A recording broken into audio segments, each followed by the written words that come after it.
Bonjour tout le monde, bienvenue dans cette seconde vidéo où je vais vous montrer comment réaliser les points d'un nouveau modèle, ceux de cette broderie qui s'appelle Bleu Melon, que vous retrouvez dans ma boutique Etsy.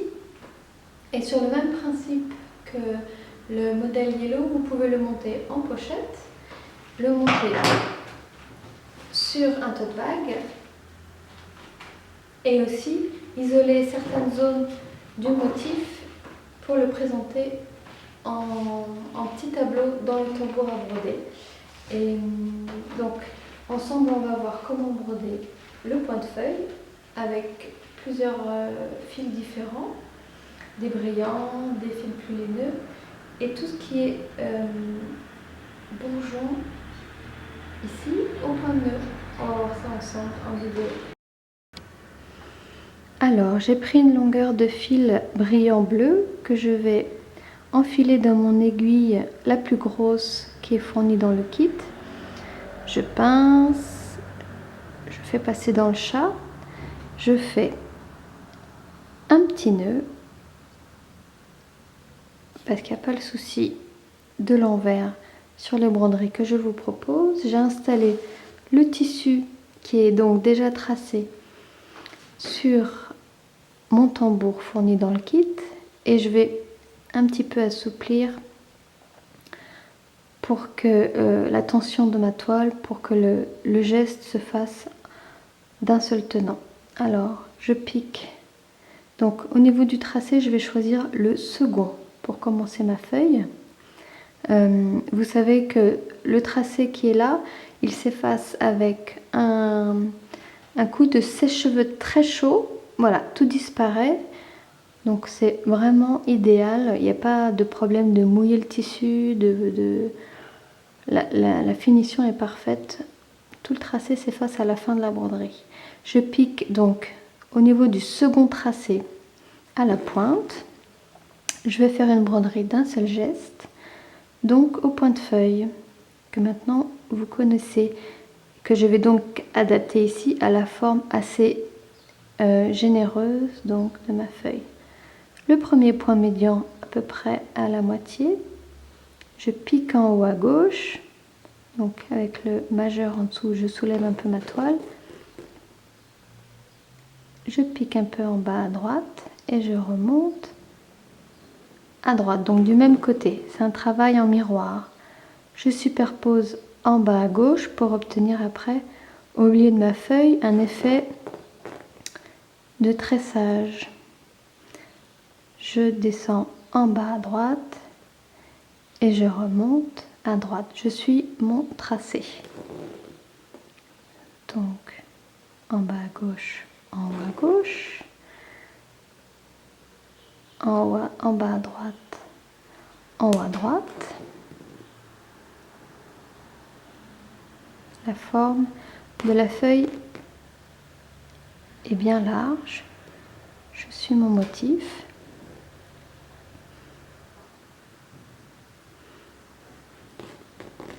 Le fil brillant, un peu épais, donne un joli effet bombé à la feuille. Vous voyez que je tire pas du tout comme à mon habitude sur le fil.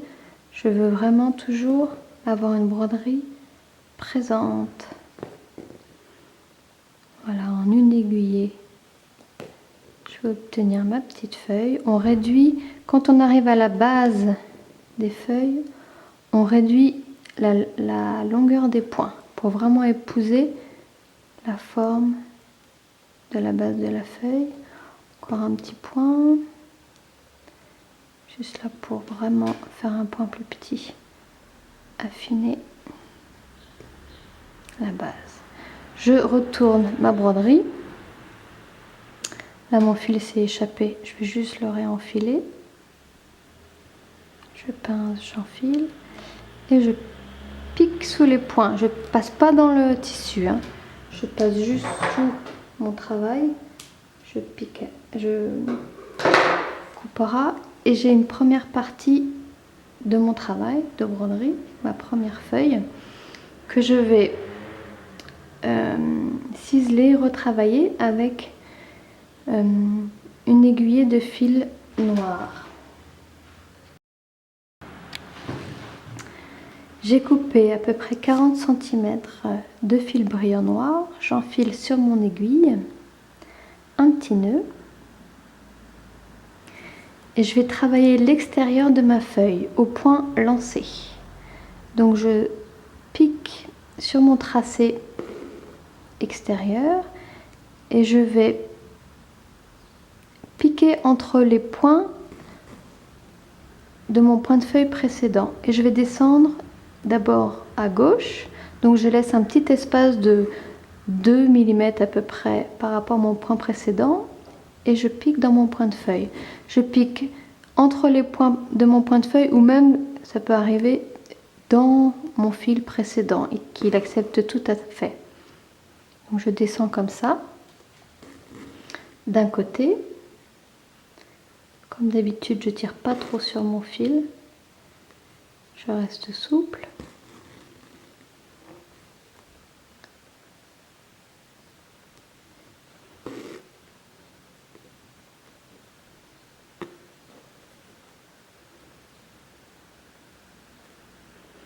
D'un seul geste, ça donne ça. C'est pour cerner ma petite feuille de façon un peu dentelée. Il y a un vrai vide entre chaque point. Et je souligne bien la base de ma feuille. Et je vais partir de l'autre face, à droite, sur mon tracé. Donc j'ai fait le passage sans couper mon fil. Hein. Il n'y a que 2 cm. Je ne vais pas arrêter, reprendre, faire un nœud. Il n'y a pas de souci, on peut laisser une petite longueur sur l'envers et faire le même travail en miroir.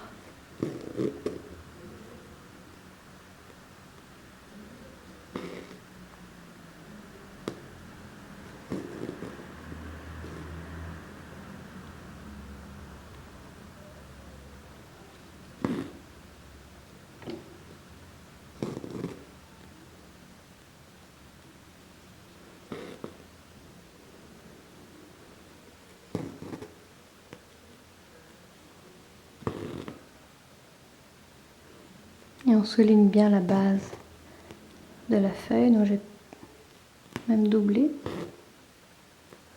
pour bien l'installer.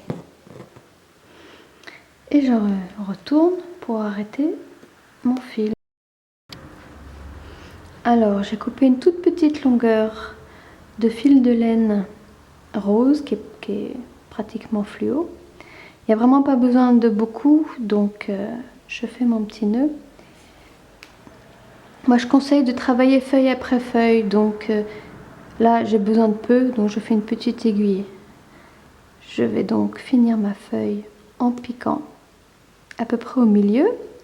Je vais faire un premier point médian comme un point de feuille et faire de chaque côté un point qui ramène à la base de ma feuille pour mettre un vrai point de lumière dans ma feuille. J'ai coupé 2 brins de fil de laine melon, une petite longueur, hein, que je vais enfiler dans mon aiguille plus fine qui est fournie dans le kit. Et je fais mon petit nœud au bout de mon aiguillet et je vais travailler pour sculpter un peu, pour allonger, donner un peu de finesse au point de fil de laine un peu fluo. Donc je pique un peu plus loin et je pique dans ma laine. Voilà, je vais allonger chaque point de fil fluo.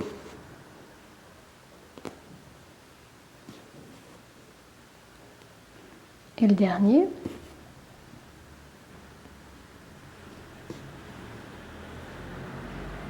Voilà. Donc les feuilles, elles sont vraiment travaillées sur ce principe. L'intérieur au point de feuille, donc ici en bleu, ici en orange. Et je retravaille l'extérieur avec un fil brillant en point lancé, assez ouvert, assez aéré. Et pour finir, je sculpte l'intérieur avec le fil de laine épais et fin. Vraiment, ça reste juste la base. On a un peu l'impression d'une petite flamme. Donc celles-ci sont toutes simples, bleues entièrement en point de feuille. Je reviens avec le fil plus fin en double pour faire un petit cœur de feuille. Et celles-ci sont très simplement en bleu brillant. Alors avant de faire mes points de nœud, j'ai préparé mes petites branches avec un point lancé avec un fil fin. Donc des points lancés que je poursuis d'un point de tige. Alors je l'ai arrêté à peu près à la moitié parce que je vais vous montrer comment faire la suite pour rejoindre la feuille. Je vais enfiler une longueur de fil de coton, coloris melon sur mon aiguille la plus grosse, un petit nœud et on va faire le travail de point de nœud. Et vous voyez sur la broderie, il y a donc un fil, donc celui que je vais travailler en coton plus épais pour faire les bourgeons les plus gros. Et il y a un fil plus fin pour faire les plus petits, ça donne plus de réalisme à la broderie. Alors, je vais piquer donc plus près de mes branchages. Je passe mon fil sur l'endroit, je le positionne à gauche, il court en bas de ma broderie et j'ai mon aiguille dans la main droite. Je tourne une fois autour de mon aiguille, je pivote pour piquer juste à côté de là où je suis sortie et je m'assure que mon petit rouleauté il est bien à la base de mon tissu. Comme ça je peux tout lâcher, je tire d'un petit coup sec et j'ai ma perle de fil. Je vais pouvoir faire comme ceci un petit semis. Je passe sur l'endroit, je tourne une fois, je pique juste à côté, pas dans le même trou, hein, juste à côté. Je m'assure que le petit rouleauté est bien à la base de mon tissu. Un petit coup sec et j'ai ma perle. Je peux doubler la taille en tournant deux fois. Toujours le fil à gauche qui court en bas dans mon aiguille à la main droite. Je tourne 1, 2, je pivote. Je m'assure toujours que mon petit rouleauté est à la base de mon tissu. Je pique d'un coup sec et j'ai ma perle. Et pour faire les bourgeons plus fins, j'enfile 2 brins, 2 fils de laine melon. Sur mon aiguille plus fine, je fais un nœud.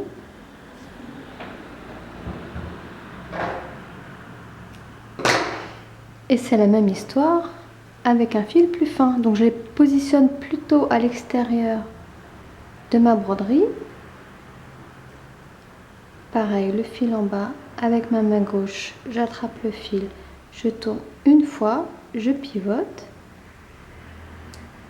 Mon rouleauté touche bien mon tissu et j'enfile comme une perle.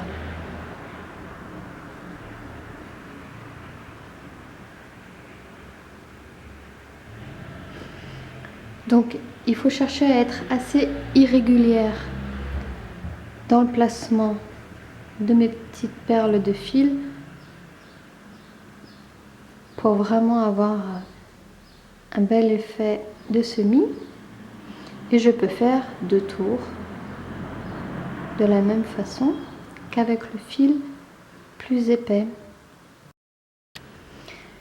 On va voir comment travailler la base du branchage que j'ai voulu un peu plus épais. Je cherche toujours à avoir l'extrémité de mon motif végétal dans la finesse et la base plus installée, plus épaisse, pour toujours rechercher l'idée d'un mouvement, exprimer voilà, une énergie. Donc j'ai enfilé une petite longueur de fil brillant noir et on va faire très simplement un petit point de devant sur cette petite surface. Tout ce qui part du centre du motif, on va le travailler en petits points de devant qu'on va ensuite surjeter avec un second fil pour avoir l'effet bicolore. Donc c'est un très petit point de devant tour. Je vais repartir en piquant ici pour travailler de la même façon un petit point de devant.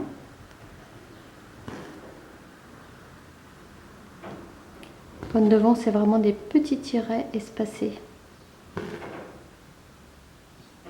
Quand j'arrive à peu près au milieu de mon branchage, j'arrête mon aiguille. Je vais passer sur l'envers et on va travailler, on va venir intervenir avec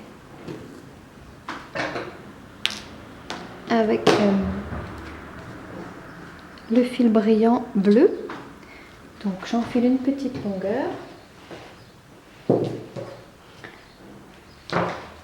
Toujours petite, l'aiguille la plus grosse. Alors normalement, on surjette un point, que ce soit un point de devant, un point de tige, un point de piqûre, avec une aiguille à bourron.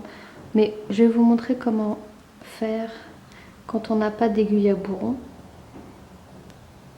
Donc je passe mon fil sur le dessus de mon travail et je vais tourner mon aiguille pour avoir le rond de mon chat. Et je passe sous chaque point que je viens de broder. Alors ce qui est bien, c'est toujours broder le point que l'on va surjeter de façon assez souple, parce qu'on est vraiment amené à passer sous les points. Donc moins ils sont serrés, mieux c'est en fait. Voilà, et du coup je vais juste finir mon point en piquant au niveau de mon point de tige. Donc on obtient vraiment un effet bicolore de fils qui s'enroulent les uns dans les autres. Bon, c'est une illusion parce que la base c'est un point de devant. Et je reviens ici pour faire la même histoire. Je tourne mon chat sur l'aiguille du côté du chat et je passe sous les points de devant. Vous avez vu, je passe toujours de droite vers la gauche tout le long de mon point. C'est pas forcément de droite à gauche, mais l'idée c'est d'avoir toujours le même geste pour avoir un effet enroulé tout le long de ma tige. Et je vais passer piquer, donc je reviens du côté de la pointe et je passe mon fil sur l'envers. Il me suffira de reprendre mon fil fin pour poursuivre en point de tige jusqu'à la prochaine feuille. Voilà pour cette nouvelle broderie, j'espère que ça vous a donné envie de vous lancer. Explorer le point de feuille, le point lancé tout autour des feuilles et le point de nœud bien en rythmant la surface, en variant le nombre de tours et les différents fils qui sont proposés dans le kit. Toujours le tambour, les aiguilles, les fils, le tissu bien tracé seront dans le kit. Donc à vous de jouer pour broder. À bientôt.